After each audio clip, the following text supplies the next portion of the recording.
Hello and welcome to PressTv Spotlight. I'm Marzia Hashemi. Thanks so much for being with us. Israel continues to carry out attacks on Syrian territory. Within the last week alone, Tel Aviv has targeted Syria at least 5 times, killing several people and wounding others. 2 of those killed were Iranian advisors who were in Syria at the invitation of the Syrian government. They were members of Iran's Islamic Revolution Guards Corps. And now the IRGC has promised to punish Israel for the killings and the attacks in general. Stay with us as we take a look at these increased tensions in Syria on the Spotlight. I'd like to welcome my guests to the program. Out of London, Masoud Shajadeh, chairman of the Islamic Human Rights Commission.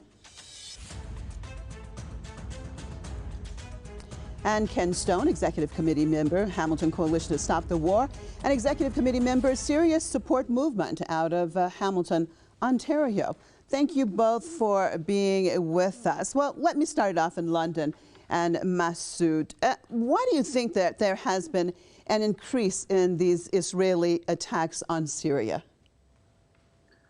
Well, the fact of the matter is that whenever Israel is under any sort of pressure, it removes that pressure by sort of trying unleash against the Palestinian or Palestinian supporters, or trying to actually sort of expand the theater of its violence.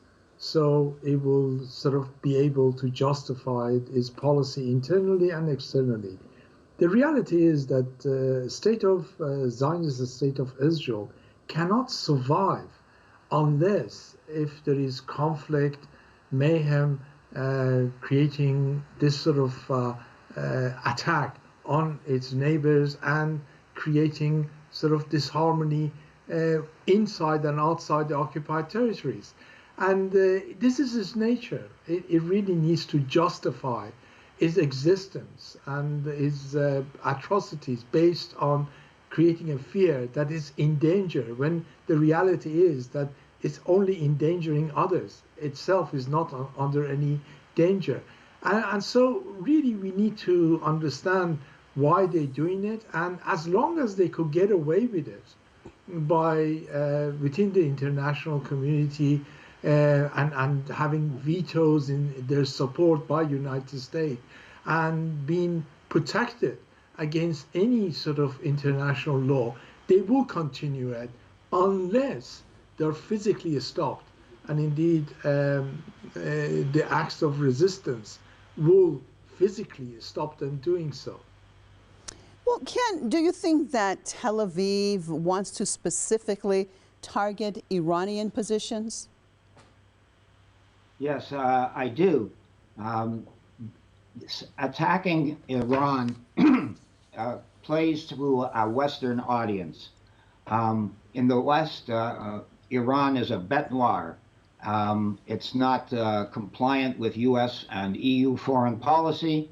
It has its own economic program, its own political outlook, and it's increasingly in an alliance with Russia and China, which are demonized here in the West. So even when Israel attacks targets that have nothing whatsoever to do with Iran in Syria, they blame it on Iran anyway. They say it's Iranian targets. And the purpose, again, is that they try to make it appear that Iran is somehow invading in Syria to the people of the West, whereas Iran is an ally of Syria and has been invited to help Syria repel the U.S. attempted regime change operation. Israel finds Iran to be its most ideologically challenging enemy, because Iran does not go along with the nonsense about a two-state solution. Iran completely and fundamentally questions the right of the state of Israel to exist in its present form, and Iran has a one-state solution, and that is a Palestinian homeland in all of historic Palestine. So the Israelis, of all their enemies, they fear Iran the most because Iran presents an existential challenge to the apartheid regime that exists in Tel Aviv and that oppresses the Palestinians, attacks all of its neighbors, and gets away with this. It has impunity because, as Masoud has said previously, it exists under the wing of its U.S. imperial master who protects it at the UN and every other forum. Masoud, Iran is reportedly sending air defense systems to reinforce the Syrian defense against Israeli attacks. Your thoughts on that? Well, yes, I heard this, and I think it's about time. As I said, the only sort of way to stop the Zionist illegal occupation, this apartheid system, is physically stopping it. And this is why Iran is being sort of chosen as enemy number one by the Zionist state, because it's the only nation is committed to support of the Palestinians. Every other nation in the region have been either removed or put under pressure, and Iran is number one helper and supporter of the Palestinians, and this is why it's been under pressure. And it is up to now, unfortunately, up to Iran now to give the tools to Syria and to resist this illegal bombardment and abuses of the integrity of the Syrian airspace and indeed Syrian land. What about, Ken, what about Russia? Do you think that Russia is likely to get more involved with this and dealing with these Israeli attacks or not? I think at some point these Israeli attacks are going to cross a red line for Russia, and Russia will deal with it. At the present, Russia is occupied with resisting the U.S. proxy war in Ukraine. But a time will come when that issue is resolved, and Russia will be able to turn its full attention on West Asia and helping, as it already has in a very major way, Syria, starting in September 30th, 2015, when Russia took to the air to prevent Hillary Clinton from imposing a no-fly zone over Syria. I think probably part of the reason for the increase in the attacks on Syria by Israel is probably pressure from the United States, because the United States is ramping up its pressure against the Russian Federation and its allies everywhere in the world. And Syria is one of those allies. So probably Israel is getting the green light from Washington to increase its attacks on Syria. We know that the United States just is sending its aircraft carrier fleet, the George H.W. Bush, into the Eastern Mediterranean. And a U.S. general recently made a stop at an illegal U.S. military base inside of occupied, the 1/3 of Syria that's occupied illegally by the U.S.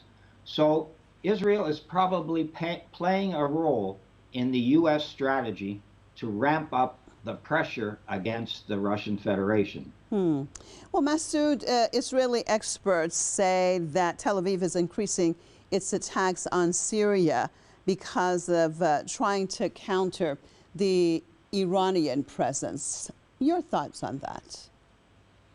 Well, look, this is the exactly the sort of thing that the Zionist supporters and illegal occupiers always say. They blame others for the violence that they are unleashing.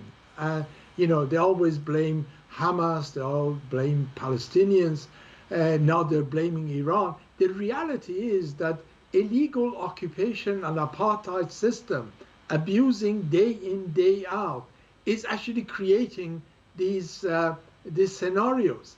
is not that Iran has created the conflict, or Hamas has created the conflict, or Palestinians have created the conflict. The reality is that the policies, illegal occupation, apartheid, brutality against Palestinians, and they're breaking the international law, attacking Syria. All these are the policies that is creating the problem. The other thing, actually, I think we need to understand that we can't separate Israeli policies and American policies in the region, and at the same time, we shouldn't really look at the situation in Syria and just say Iran is setting up the air defense system. I think Iran and Russia and others in Syria, including Syrian government, are all in tune with some of these new developments, including the anti-aircraft facilities that is going to be strengthened.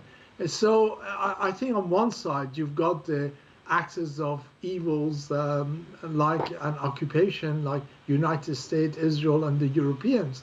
On the other side, you have Russia, Iran, and to some extent Hezbollah and Syrians trying to preserve integrity of Syria and stop the Zionist expansion. Well, Ken, what does it mean anyway when a sovereign nation invites another nation to help it, and an outside entity thinks that it can just bomb at will and attack whenever it wants? And of course, in this so-called international world that Masoud just referred to, nothing is said. I mean, isn't this basically the law of the jungle? Absolutely, it's the law of the jungle. It's not the law. It's not international law, and it's not. This is what the U.S. calls its rule-based order, where the U.S. and its allies make up the rules as they go along. And in the case of Israel, Israel can do no wrong because it's protected by the U.S. empire. But the problem for Israel is that it is getting increasingly desperate. It's facing turmoil on the streets every day between two wings of the Zionist movement. Its imperial power is being demonstrably weakened in the eyes of the world because it's not winning its proxy war in Ukraine. It's not succeeding in isolating Russia and China. It's Israel, as Masoud has said, is puzzled by the fact that after 12 years of war on Syria, Syria is rising out of the ashes, still at the center of the resistance, the axis of resistance, and is being welcomed back into the Arab League, is opening up diplomatic missions. It's becoming increasingly stable. So Israel is becoming more desperate, and that's part of the reason for these increased attacks on Syria. Well, it's interesting what you've just talked about with basically Syria and the Arab League and other nations trying to establish ties again. I mean, while these attacks are taking place in Syria, Masoud, though, Syria is still trying to deal with the aftermath of that devastating earthquake. So on the one hand, we have the Israelis bombing Syria. On the other hand, we have the United States Israeli ally occupying the northern part of the country, stealing its oil, supporting terrorists, bringing in supplies with the excuse of the earthquake, but actually supporting the terrorists. It's absolutely mind-boggling. Your take on all of this, is it that the U.S. still has not given up on the idea that these terrorists can overthrow the Syrian government, or is it just trying to make sure that there's instability and chaos there? Well, this instability was engineered to happen in Syria, in Libya, and to some extent Iraq and elsewhere. And there was never a plan of creating a better society. The reality is that their plan was to bring death, destruction, and disharmony. And it really is funny when you put it the way you put it. They're stealing, they're creating havoc, they're destroying the fabric of their society, and and they're actually even stopping aid going through. But then still they call themselves the good guys. I mean, if these are the good guys, then God help us in the world. I mean, the propaganda is that U.S. is there,